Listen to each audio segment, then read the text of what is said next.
بسم اللہ الرحمن الرحیم۔ السلام علیکم دوستو، چینل پر نئے ہو تو چینل کو لائک اور سبسکرائب کریں۔ آج رمضان المبارک کی اہمیت اور فضیلت کے بیان کریں گے۔ ماہ رمضان، رمضان عربی زبان کا لفظ ہے۔ اس کی جمع رمضانات، ارمضا یا رماضین آتی ہے۔ یہ ہجری تقویم کا 9واں مہینہ ہے جو شعبان کے بعد آتا ہے۔ مسلمانوں کے نزدیک یہ مہینہ دیگر ہجری مہینوں کی نسبت بہت خصوصیات اور مقام و مرتبہ والا سمجھا جاتا ہے۔ اس مہینے میں اسلام کا ایک اہم رکن روزہ رکھا جاتا ہے۔ روزے کے دنوں میں فجر سے لے کر غروب آفتاب تک کھانا پینا منع ہوتا ہے۔ رمضان کے مہینے کا آغاز 29 شعبان کو چاند دیکھنے کے بعد اور چاند نظر آنے کی صورت میں 30 شعبان کے بعد ہوتا ہے۔ اگلا دن پہلا رمضان ہوتا ہے۔ پھر اس طرح چاند دیکھنے پر 29 یا نہ دیکھنے جانے والی کی صورت میں 30 دن پر مکمل ہوتا ہے۔ رمضان کے ختم ہونے کے بعد مسلمان عید الفطر مناتے ہیں۔ رمضان کے مہینے کا مسلمان کے نزدیک ایک خاص تاریخی مقام و مرتبہ ہے۔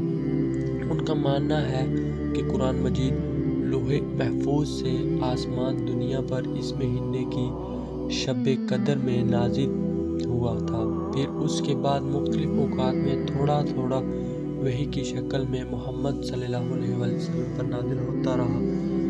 ان کا آغاز غار حرا میں ہوا، جہاں فرشتہ جبریل کے پاس قرآن کی پہلی وحی لے کر آیا اور ان سے کہا، اقرأ بسم ربک الذی خلق، اور یہ قرآن کی نازل ہونے والی پہلی آیت تھی۔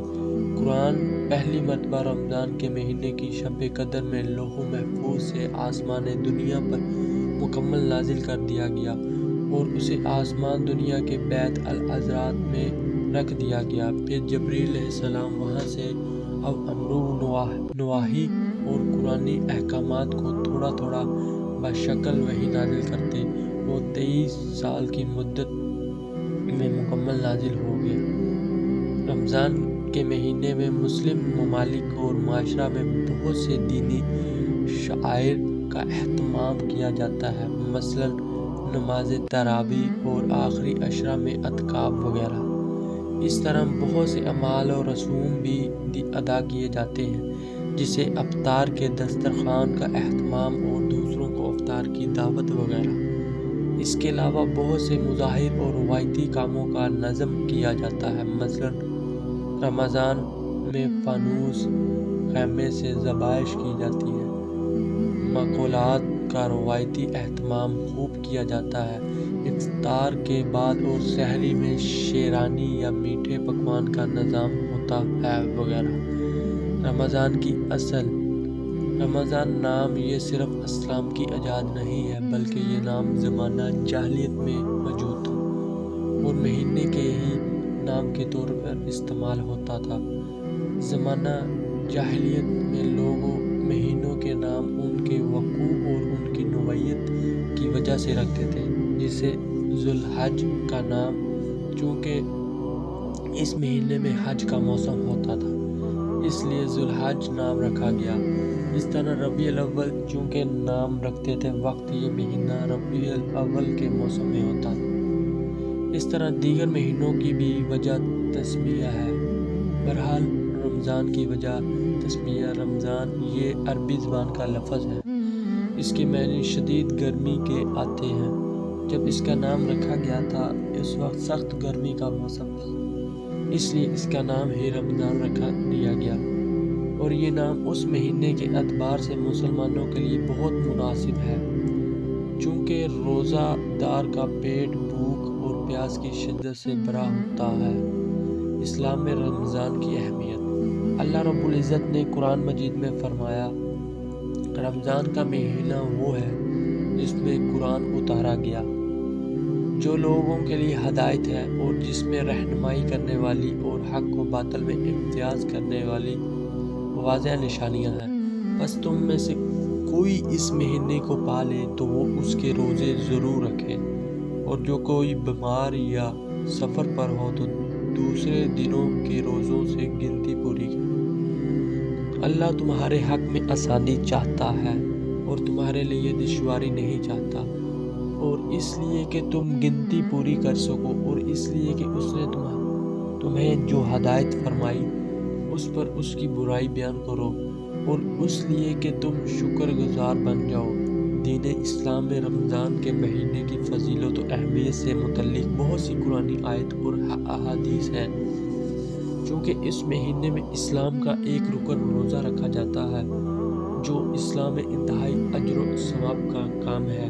اس کے علاوہ اس مہینے کی فضیلت میں جنت کے دروازوں کا کھول دیا جانا، جہنم کے دروازوں کا بند کر دیا جانا اور سرکش شیاطین کو قید کرنا وغیرہ ہے۔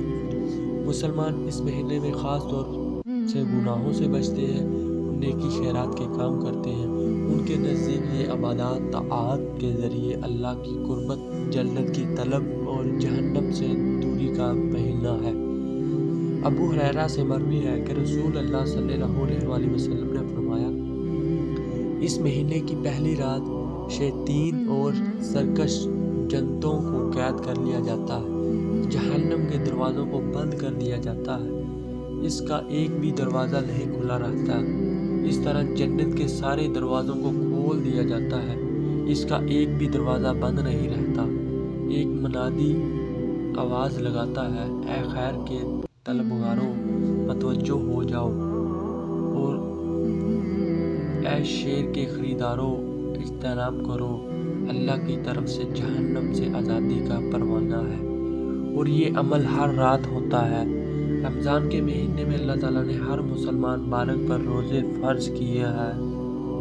اسے گناہوں سے مغفرت، ثواب و رضا، دعاؤں کی قبولیت اور اللہ سے تقرب کا مہینہ قرار دیا ہے۔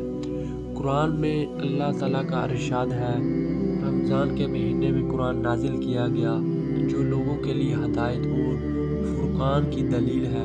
جو شخص اس ماہ کو پائے اور اس میں روزے رکھے، اور جو بیمار یا مسافر ہو تو وہ دوسرے دنوں میں قضا کرے۔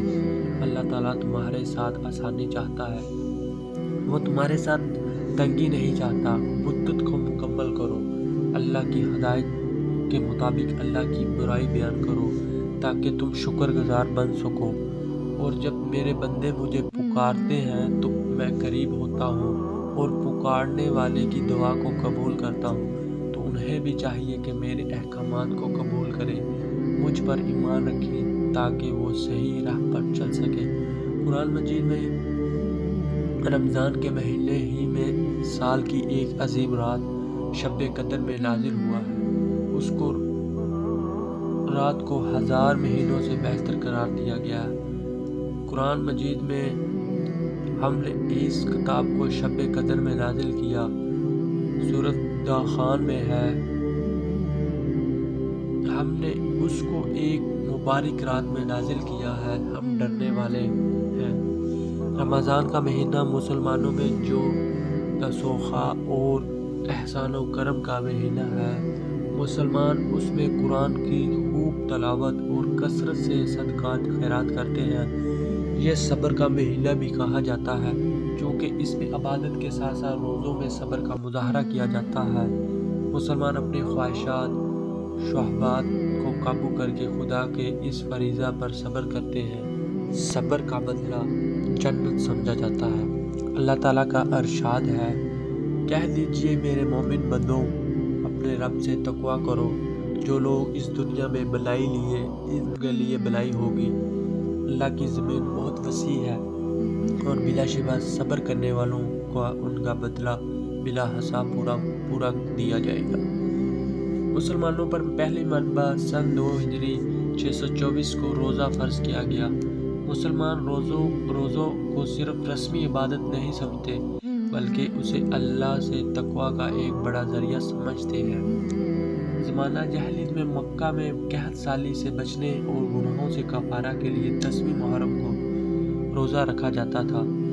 مورخ اور محقق فلجینیکیز نے کہا ہے کہ رمضان میں روزے کا اہتمام یعنی کلیسیاؤں کی روزہ کی سخت پابندی کی وجہ سے ہوا۔ اس موقف کو بہت سے علماء اور محققین تائید کرتے ہیں۔ ان میں سے ایک الحیات دان پال گورڈن چارڈلر ہے۔ لیکن بعض دوسرے علماء اسی موقف کی مخالفت کرتے ہیں۔ اہم طریقے: رمضان مبارک کا آغاز اختتام قمری اسلام تقویم کے مطابق ہوتا ہے۔ آغاز: ہلال چاند فلکی اعتبار سے نئے چاند کو عربی میں ہلال کہا جاتا ہے، جو قمری تقویم کے نئے مہینے کے آغاز کی علامت ہوتا ہے۔ مسلمان بھی ہلال دیکھ کر رمضان کے ماہ کا آغاز و اختتام مناتے ہیں۔ عام طور رمضان کا آغاز امتنان کے ساتھ مان لیا جاتا ہے، تاہم مسلمانوں میں ہلال دیکھنے، نہ دیکھنے، معطل صاف ہونے، نہ ہونے اور نکلنے کی گواہی دینے وغیرہ میں علاقوں کے اعتبار سے معمولی اختلاف ہو جاتا ہے، اور روایت ہلال کے تعلق سے یہ اختلاف ابتدائی زمانے سے ہوتا آیا ہے۔ شب قدر: شب قدر کا عربی لیلۃ القدر یعنی قدر و منزلت والی رات یا طاقت و قوت والی شب ہے۔ یہ رات مسلمانوں میں پورے سال کی سب سے مقدس رات مانی جاتی ہے۔ اس رات کو قرآن کے آسمان دنیا پر نازل ہونے اور پھر اسی رات میں زمین پر بذریعہ وحی محمد صلی اللہ علیہ وسلم پر اتارنے کی وجہ سے بے انتہا اہمیت حاصل ہے۔ اس رات کی عبادت کو 1000 مہینے کی عبادت سے بہتر قرار دیا گیا ہے، جیسا کہ سورۃ القدر میں ہے، لیلۃ القدر خیر من الف شہر۔ شب قدر 1000 مہینوں سے بہتر ہے۔ یہ رات متعینہ طور پر نامعلوم اور غیر متعین ہے، لیکن اس کا عمومی اطلاق رمضان کے آخری عشرے کی راتوں پر ہوتا ہے۔ رمضان اور قرآن میں رمضان کے مہینے سے مراد قمری تقویم کا 9واں مہینہ ہے۔ عربی میں مہینے کو شہرت کی وجہ سے کہا جاتا ہے۔ رمضان نام کی وجہ سے مجاہد کہتے ہیں۔ رمضان اللہ کا ایک نام ہے، اس طرح یہ رمضان اللہ کا مہینہ بھی کہلاتا ہے، لیکن صحیح بات یہ ہے کہ رمضان مہینے کا نام ہے۔ رمضان سے بنا ہے، جس کے معنی گرم پتھر کے ہوتے ہیں۔ اس میں قرآن نازل ہونے کے مطلب یہ ہے کہ آسمان دنیا پر اس ماہ میں نازل ہوا، خاص طور سے شب قدر کی رات میں۔ پھر آسمان دنیا سے وقتاً فوقتاً مختلف ایام و ماہ میں 23 سال کی مدت میں اس زمین پر اترا۔ مقسم ابن عباس سے نقل کرتے ہیں کہ اللہ نے اس قرآن کو لوح محفوظ سے ایک سال رمضان کے مہینے کی شب قدر میں آسمان دنیا کے بیت العزا پر اتارا، پھر وہاں سے جبریل علیہ السلام بذریعہ وحی 23 سال کی مدت میں محمد صلی اللہ علیہ وآلہ وسلم پر لائے۔ ہدی للناس یعنی گمراہی سے بچنے والا، یعنی حلال و حرام اور حدود احکام کی واضح تفصیلات، فرقان حق و باطل کے درمیان فرق فاضل۔ ابن جریر طبری کہتے ہیں یہ قرآن لوح محفوظ سے آسمان دنیا پر ایک ساتھ مکمل رمضان کی شب قدر میں نازل کر دیا گیا ہے، پھر وہاں سے محمد پر جتنا اللہ نے چاہا بذریعہ وحی نازل کیا جاتا رہا۔ قیام رمضان: یہ رمضان کی ایک خاص اضافی نماز ہے جسے مسلمان بطور نفل اور سنت کے ادا کرتے ہیں۔ اس کا وقت عشاء کی نماز کے بعد سے سحر تک ہوتا ہے۔ 2 رکعت پر سلام پھیر کر مکمل کی جاتی ہے، پھر اخیر میں وتر کی نماز بھی رمضان میں جماعت کے ساتھ ادا کی جاتی ہے۔ تراویح کی نماز قرآن مجید مکمل پڑھنے اور سننے کی اہمیت دی جاتی ہے۔ عالم اسلام میں اس نماز کے بعد خصوصی دعا کا اہتمام کیا جاتا ہے۔ پیغمبر اسلام سواد سے یہ نماز مستقل ثابت نہیں ہے، البتہ 3 دن آپ نے اس کا اہتمام کیا تھا، پھر لوگوں کو الگ الگ پڑھنے کا حکم دے دیا تھا کہ کہیں فرض نہ ہو جائے۔ پھر خلیفہ راشد دوم عمر بن خطاب نے اپنے عہد خلافت میں لوگوں کو جماعت پر جمع کیا۔ رمضان مبارک کی عبادت: ایک اردو اسلامی کتاب کے مطابق رمضان مبارک کے ہر دن کے لیے مختلف عبادات ہیں۔ یہ تھا رمضان المبارک کی اہمیت و فضیلت۔ اس کو لائک، سبسکرائب چینل کو اور آگے لوگوں تک شیئر کریں تاکہ ہر آنے والی ویڈیو آپ تک پہنچ سکے اور دوسروں کو رمضان المبارک کی اہمیت اور فضیلت کا پتہ چل سکے۔